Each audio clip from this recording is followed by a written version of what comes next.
या जो भी देश को चलाने वाले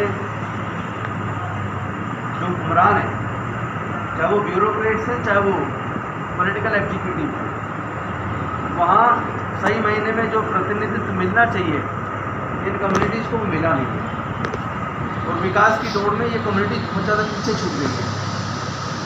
तो आज ज़रूरत है अपने सब समाज के जितने भी दलित, पिछड़े, आदिवासी, अल्पसंख्यक वर्ग के लोग हैं, जो लोग विकास के दौर में पिछड़ गए, उन सब लोगों को एकजुट कर साल तक व्यापार से वंचित रखा गया हज़ारों साल तक।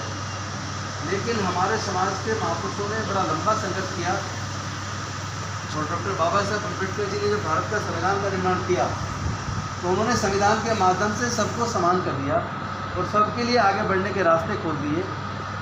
उसकी वजह से धीरे धीरे हम लोग थोड़ा थोड़ा आगे आने शुरू हुए। लेकिन इस बीच केंद्र की सरकारों ने ऐसा षड्यंत्र रचा जिसमें निचले लेवल पे सरकारी नौकरियों को पूरी तरीके से प्राइवेटाइज कर दिया, आउटसोर्स कर दिया, और आउटसोर्स में कोई रिजर्वेशन नहीं है। और आज तो ऊपर लेटरल एंट्री शुरू कर दी, जिसमें अब तो आईएएस भी सीधे ऊपर से भर्ती होंगे और उसमें भी कोई रिजर्वेशन नहीं है। लेटरल एंट्री में पहले 9 लोग लिए, फिर 34 लोग लिए, और शायद 400 कुछ लोग लेने की प्रक्रिया पूरी होने वाली है। तो इससे ऐसे हालात में अगर हम लोग चुप बैठे रहेंगे, अगर हम लोग जागरूक नहीं रहेंगे, मजबूत नहीं होंगे, अपने समाज को एकजुट नहीं करेंगे, और उनके इशारे पे वो धर्म के नाम पे हमें इमोशनल करते हैं और अपने साथ जोड़ लेते हैं। जबकि सच्चाई है कि अभी आपने देखा होगा राम मंदिर का निर्माण की जो कमेटी बनी है, उस ट्रस्ट या जो कमेटी है, आप देखेंगे उसमें एक भी ओबीसी का आदमी नहीं है, एक भी एसटी नहीं है, एक भी एससी नहीं है, और शायद एक एससी कोई महामंडलेश्वर उसका मेंबर बना है, लेकिन उसको उस उद्घाटन प्रोग्राम में न्योता नहीं दिया।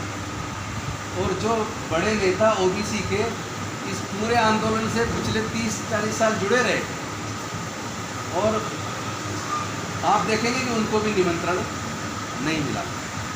तो हमें धर्म के नाम पे जिस तरह इमोशनल करके हमारे लोगों का गलत इस्तेमाल किया जाता है, तो हमें हमारे लोगों को समझना पड़ेगा कि हमारे विकास का रास्ता केवल पढ़ाई के माध्यम से आगे बढ़ता है, और नौकरियों में हम लोग आएंगे तो आगे जा पाएंगे।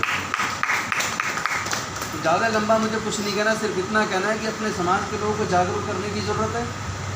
हमें किसी भी तरह के धार्मिक इमोशनल करके इस्तेमाल होने की ज़रूरत नहीं है। अपने मत होने दो अपने आप को इस्तेमाल। हमारा विकास केवल पढ़ाई के रास्ते से, नौकरियों से आगे बढ़ता है, तो हमें उसको फोकस करना चाहिए। और इसकी डेवलपमेंट की जो ट्रेनिंग अपने लोगों को स्किल की ट्रेनिंग दिलवा के उनको फिर लोन की हम लोग व्यवस्था करके उनके अपने छोटे छोटे रोजगार भी शुरू करने होंगे, क्योंकि नौकरियाँ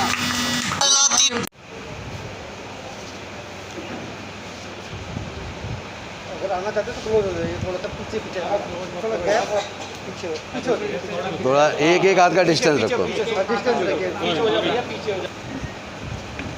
अब आम आदमी पार्टी के काफ़ी जिम्मेदार प्रश्न है, जो मतलब कि दिल्ली गवर्नमेंट का मंत्रालय आपके हाथ में है, जो कि SC/ST वेलफेयर सोसाइटी आप संभालते हैं, उसको मद्देनज़र रखते हुए आप काफ़ी सड़कों आम व्यक्ति में जाकर के आप काफ़ी सेवा भी कर रहे हैं। जैसा कि सोशल मीडिया के माध्यम से देखने को मिला है कि मतलब कि आप ऐसे मलिन बस्तियों में जाकर के आप अपनी सेवा पूरा निष्पक्ष रूप से किया है। और एक तरफ जो मंदिर का निर्माण नहीं, जो सिचुएशन है, ये दौर है एक अच्छा अस्पताल, शिक्षा इसका है, मगर अभी आपके सामने आप देखा गया कि मतलब कि वहाँ पे जाकर के राम मंदिर का निर्माण, तो क्या संदेश देना चाहते हैं लोगों को? नहीं, मैं तो सिर्फ एक बात कहना चाहता हूँ कि हमें अपने आप को इमोशनल ब्लैकमेल नहीं होने देना चाहिए। हमारे विकास का रास्ता पढ़ाई के रास्ते से आगे बढ़ता है, तो हम लोग पढ़ाई लिखाई करें और तमाम देश के दलितों, पिछड़ों, आदिवासियों या जो उपेक्षित वर्ग है, अल्पसंख्यक वर्ग है, जो लोग विकास के दौर में पिछड़ गए, उन सबको एकजुट होना चाहिए और शिक्षा को ही हथियार के तौर पर इस्तेमाल करना चाहिए। और हमारी एकजुटता, चूँकि हमारी संख्या ही हमारी ताकत है, लेकिन दुखद ये है कि हम लोग टुकड़े में बटे हैं। इतनी सारी जातियों में हमें बांट दिया, तब उन्होंने चालाकी से बांटा अपने फ़ायदे के लिए, लेकिन आज हम मुख्तः बस बटे हुए हैं। तो अगर हम सब लोग एकजुट हो जाएं तो हमारी इतनी बड़ी ताकत है प्रजातंत्र में एकता ही ताकत होती है। उसके बाद शायद हम जो लेना चाहेंगे वो सरकारें हमें देंगी, लेकिन उसके लिए अपनी एकजुटता का होना बहुत ज़रूरी है। यही मेरा आज के लिए संदेश है कि आप लोग शिक्षा के रास्ते से आगे बढ़ेंगे और अपनी एकजुटता से, अपनी ताकत को एकजुट करके सरकारों को हम लोग अपनी बात को मनवाने में कामयाब हो सकते हैं। अदरवाइज़ कोई दूसरा रास्ता नहीं है। चलिए ठीक है सर। Thank you.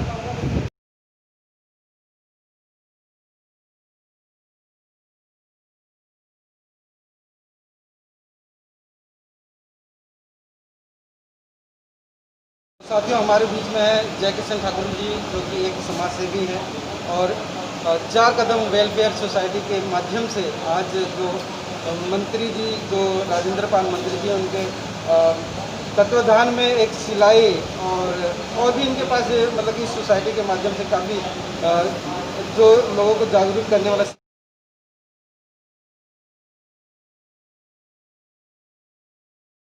तरीके से महिलाओं को उनको उजागर किया जाए और किस तरीके से बच्चों में शिक्षा पहुँचे, तो सब कुछ इनके माध्यम से, जो कि इनका जो NGO है उनके माध्यम से ये कर रहे हैं और आज इसका अनावरण भी हुआ है।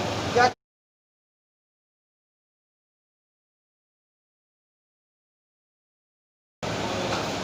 4 कदम वेलफेयर फाउंडेशन एक सामाजिक संस्था है।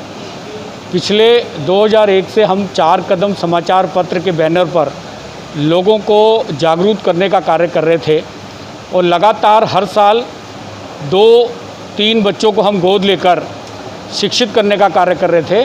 और उसके अलावा जो है, हमने पिछले साल ही 3 बच्चियों को, जो शेड्यूल कास्ट की बच्ची हैं, नर्सिंग में एडमिशन कराया है जिनको, और एडमिशन दिला के उनकी जो शिक्षा का इंतज़ाम हमारी संस्था के द्वारा हो रहा है। आज हमने जो ये शुरुआत की है, हमने पीछे लॉकडाउन के दौरान देखा कि बहुत सारे लोगों की जो है नौकरियां चलेगी, रोज़गार चले गए, तो उन रोज़गारों को कैसे दोबारा से, अब खाली राशन देने से काम नहीं चलेगा कि उन्हें राशन देना, उन्हें और भी पैसों की ज़रूरत है, उन्हें सब्जी, दूध, उन्हें बच्चों की फ़ीस, सब चीज़ चाहिए होता है। तो हमने एक प्रयास शुरू किया है कि हम ये केंद्र दिल्ली के चारों तरफ खोलकर उनमें महिलाओं को एक जगह देंगे कि वो आएँ और वहाँ आकर सिलाई का काम करें, जिससे कि उन्हें 200, 300, 400 रुपये रोज़ का वो कार्य कर सकती हैं और उस कार्य करने के बाद उनको एक आमदनी उन्हें मिलेगी, जिससे वो अपना व्यापार कर पाएंगे। दूसरा, हमने वहाँ शिक्षा के क्षेत्र में काम किया है कि हम वहाँ 12वीं करने के बाद बच्चों को क्या करना चाहिए उसके बारे में हम उसको काउंसलिंग करेंगे, उसको जानकारी देंगे कि कहाँ से वो डिग्री डिप्लोमा कर सकता है और उस डिग्री डिप्लोमा करने में उसको स्कॉलरशिप कहाँ से मिलेगी, शेड्यूल कास्ट का है तो उसे कैसे मिलेगी, और अगर वो OBC का है तो उसे कहाँ से मिलेगी, उसकी भी जानकारी देंगे और उसकी मदद करेंगे उसको दिलवाने के तहत। उसके बाद भी अगर कोई बच्चा ऐसा है जो अनाथ बच्चा है, बेसहारा बच्चा है, उसकी फ़ीस देने का कार्य भी जो है वो 4 कदम वेलफेयर फाउंडेशन के माध्यम से होगा। इस NGO में कितने लोग मेंबर आपने बनाए हैं और दिल्ली के अलावा और कहाँ? अभी हमारा पूरे देश में हमारे मेंबर इसमें बन गए, हमारे अध्यक्ष हैं पूरे देश में। सतीश जी हमारे आए हुए हैं, जो UP हमारे सचिव हैं। दिल्ली की हमारी अध्यक्ष हैं डॉक्टर नीरू सेन जी, और इसी तरह हरियाणा, राजस्थान, मध्य प्रदेश, छत्तीसगढ़, सारे स्टेटों में हमारे जो हैं, हमारे दिल्ली के हमारे कार्यकारी अध्यक्ष भाई मनवीर जी हैं। तो तमाम हमारे लोग जो हैं इसमें हमारे साथ जुड़े हैं और वो काम कर रहे हैं। हम इसे पूरे देश में करना चाहते हैं। असली तो हमारा देहात में काम होगा भी।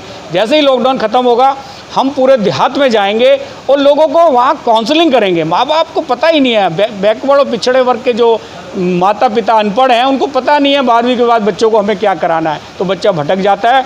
उसको उस भटकन से बचाने के लिए उसे काउंसलिंग करेंगे और वो कैसे डिग्री डिप्लोमा हासिल करे उसके लिए उसे जागरूक करेंगे। महिलाओं के लिए आपके पास ऐसे महिलाओं को, जैसे कि अभी हमने आपको बताया कि महिलाओं के लिए हमारा अभी एक तो ये प्रोग्राम है जो रोज़गार दे सकते हैं। दूसरा हमारा है, हम महिलाओं को नर्सिंग और पैरामेडिकल के कोर्स हमने अवेल कराएं कि अगर वो महिला 12th पास है तो उसे हम नर्सिंग का और पैरामेडिकल का कोर्स कराएंगे, और अगर वो फ़ीस देने में भी सक्षम नहीं है तो उसकी फ़ीस भी हम जमा करवाएंगे।